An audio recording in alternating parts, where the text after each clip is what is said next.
morning. Welcome back to the Risk Management for Small Businesses series. In today's episode, we will be discussing the different strategies or the different ways in which you as a small business owner can mitigate concentration risk.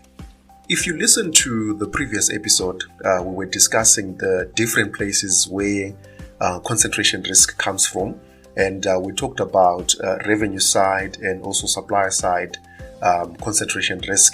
So today we're going to be diving into how you can effectively manage this risk, which will then give your business a chance to successfully run into the foreseeable future.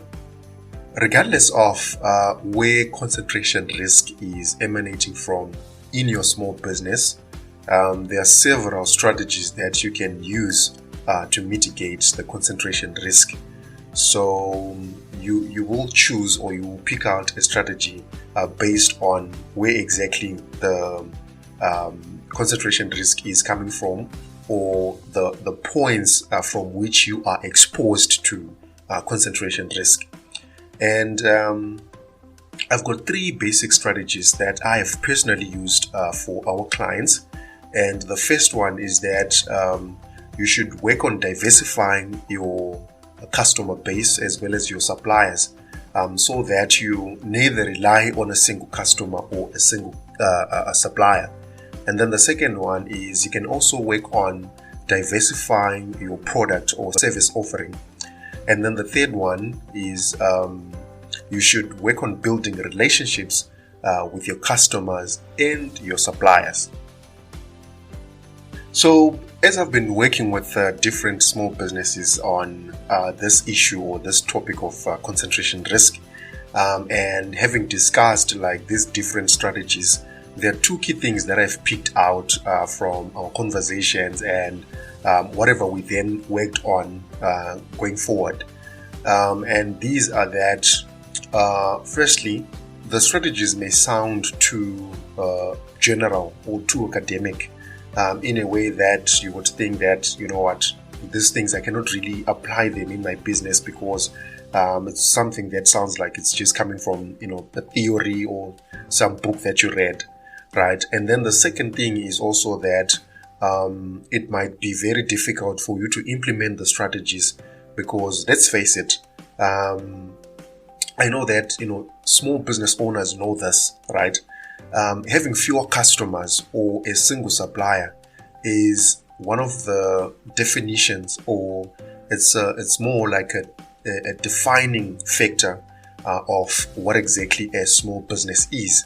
But if you are one of these two people who believe that maybe it's too academic or too difficult to apply, don't worry. I have a great example from one of our clients that we helped get through this, so that you can better understand on how you can work your way around concentration risk.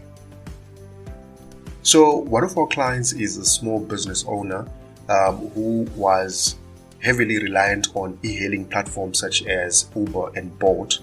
And at that time, I think he was having about 5 sedans, which he was putting on, I think maybe three or four different e-hailing platforms. And he also believed that his customer base was sufficiently diversified because he was getting, or his drivers were getting different trips from these different e-hailing platforms. So we actually then ended up running some analysis, and our analysis actually showed that his revenue was still concentrated in the e-hailing sector. And this realization actually pushed him out of his comfort zone and motivated him to implement a diversification strategy. So we then sat together and we actually explored various opportunities to expand his services. And I'm going to share with you, some of the key things that we identified as the different ways that he could actually help him diversify his business. So the first thing that we did was we actually helped him to add tour services to his offerings.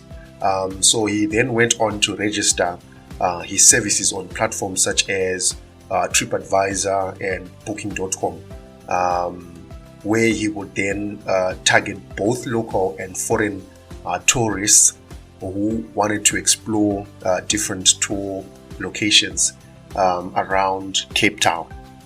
And then the second thing that we also did was help him start renting his cars to other tour companies in Cape Town, which also then allowed him to tap into the different market and generate additional revenue streams.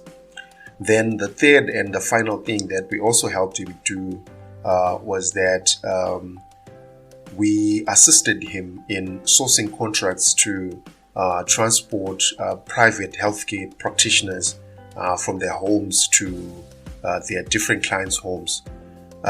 So this was during the challenging times of COVID-19, and this also provided a new revenue stream, further diversifying his business. So what you're going to see here is that by developing these additional services beyond the e-hailing business or e-hailing sector, we actually helped him reduce his concentration risk. And now, as you can see, the e-hailing market has been more competitive, and there's so many cars which are coming in. We have actually helped him to grow and thrive in other markets, resulting in a more diversified revenue stream. And I really hope that this example highlights the importance of diversifying your revenue stream and solving concentration risk and taking proactive steps in mitigating it.